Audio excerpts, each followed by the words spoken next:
kulungan ang bagsak ng 101 wanted person matapos ang isang linggong operasyon ng PNP Bicol.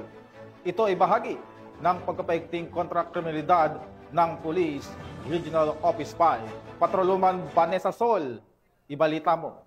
Ang 101 wanted person ang naaresto sa isang linggong operasyon na isinagawa ng Police Regional Office 5 sa pamumuno ni Police Brigadier General Nestor C. Babagay Jr., Regional Director ng Bicol Region, mula ika-22 ng Setyembre hanggang ika-28 taong kasalukuyan. Isa ang naitala sa regional level, 13 sa provincial level, 6 sa city level, 18 sa municipal level, at 63 na classified as other wanted persons. Ang mga inarestong individual ay nahaharap sa malawak na hanay ng mga kaso, kabilang ang pagpatay, panggagahasa, paglabag sa iligal na droga, at iba pang malubhang krimen. Ang mga operasyon ay naging posible hindi lamang sa pamamagitan ng pagsisikap ng pulisya, kundi sa pamamagitan din ng matibay na pakikipagtulungan sa pagitan ng mga alagad ng batas at ng publiko. Tiniyak ng Police Regional Office 5 sa mga Bicolano